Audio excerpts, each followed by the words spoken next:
Written by Stephen Fry, this chapter delves into the intricate world of economic systems. The world is a tapestry of diverse cultures, ideologies, and economic systems. Each culture brings its own unique perspective to how economies should function. Each nation adopts a unique approach to managing its resources and distributing wealth. These approaches are influenced by historical, social, and political factors. Understanding these systems is crucial for comprehending global disparities in prosperity and development. Economic systems shape the way societies grow and evolve. Economic systems can be broadly categorized along a spectrum. This spectrum ranges from free market economies to command economies, with various mixed economies in between. At one end lie free market economies, characterized by minimal government intervention. These systems rely heavily on market forces to dictate economic activity. On the other end are command economies, where the state dictates nearly every aspect of economic activity.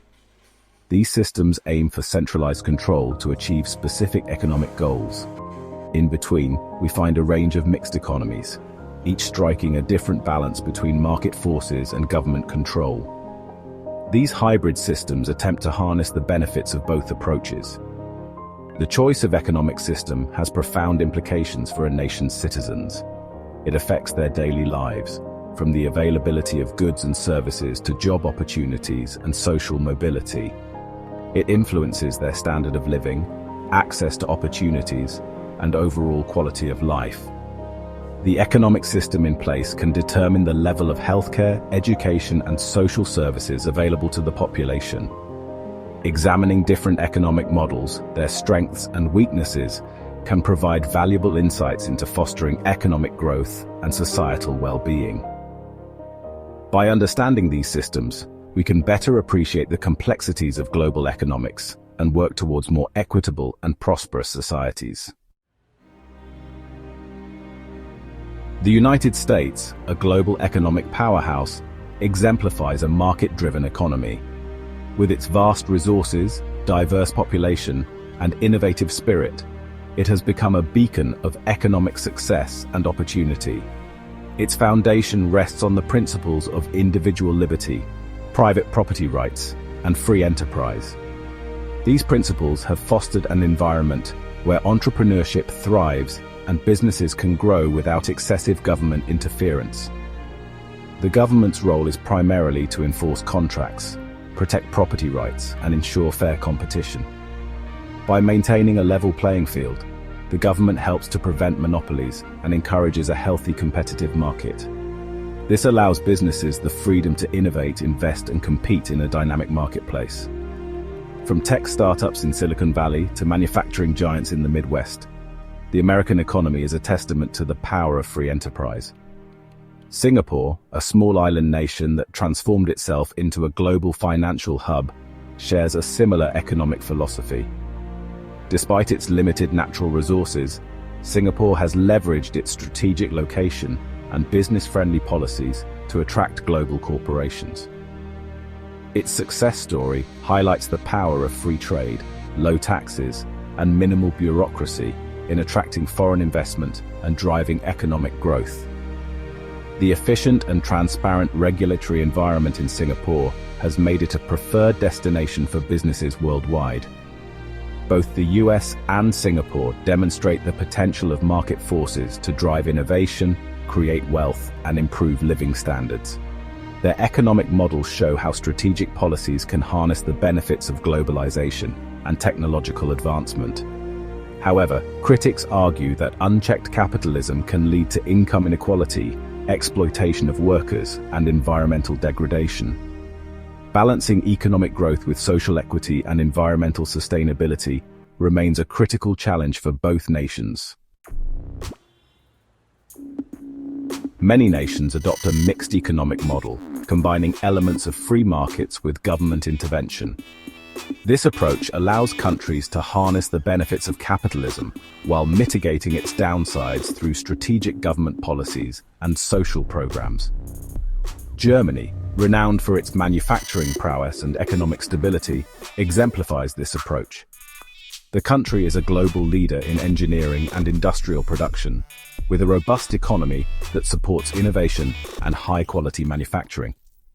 Its social market economy blends free market principles with a strong social safety net, providing healthcare, education, and unemployment benefits.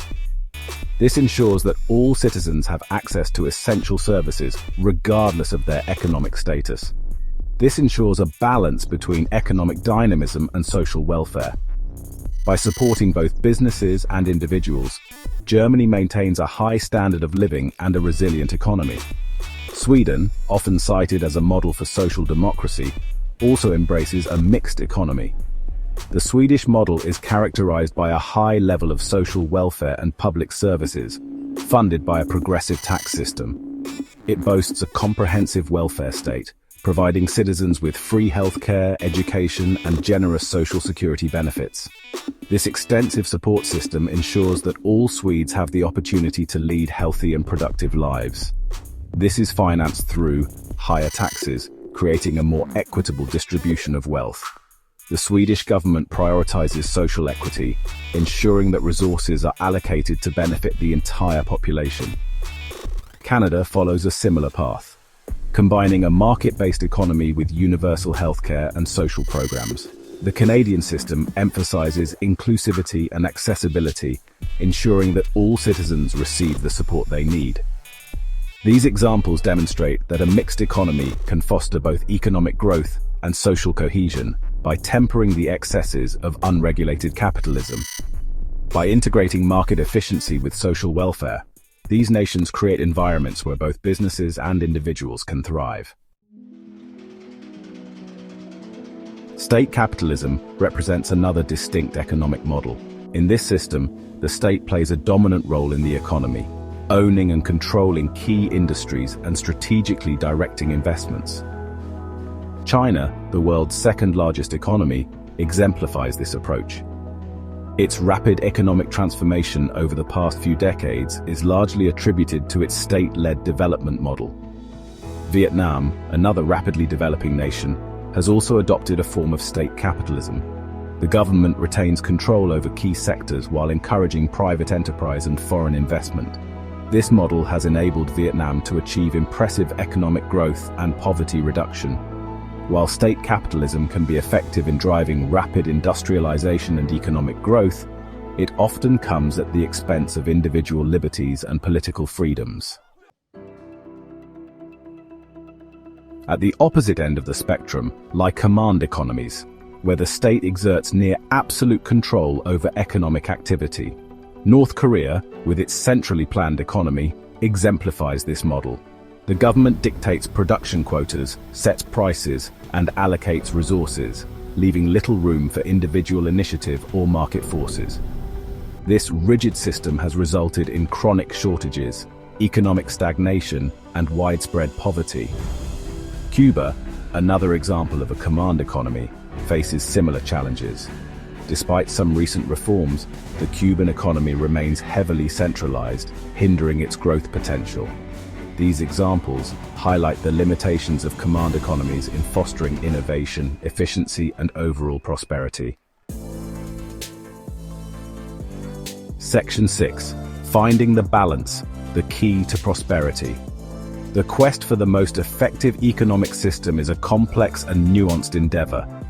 While each model has its strengths and weaknesses, history suggests that the most successful economies strike a balance between market freedom and government regulation. This middle way recognizes the power of market forces to drive innovation and efficiency, while acknowledging the need for government intervention to address market failures, ensure social equity, and protect the environment. Section 7. The fruits of balance, growth, and well-being. The benefits of this balanced approach are evident in nations that have successfully implemented it. These countries tend to enjoy robust economic growth, high standards of living, low levels of poverty and inequality, and strong social safety nets. They also tend to be more resilient to economic shocks and crises. Section 8. The future of economic systems. As the world becomes increasingly interconnected and complex, the debate over the optimal economic system continues. Globalization, technological advancements, and climate change are just a few factors reshaping the economic landscape and presenting new challenges for policymakers. Section 9. Conclusion: Embracing the middle way. In conclusion, there is no one-size-fits-all answer to the question of the most effective economic system. However, a careful examination of different models suggests that a balanced approach, combining market freedom with government regulation, offers the greatest potential for achieving sustainable economic growth, social equity, and overall prosperity. By embracing this middle way, nations can harness the power of market forces while mitigating their negative consequences, ultimately creating a more just and prosperous world for all.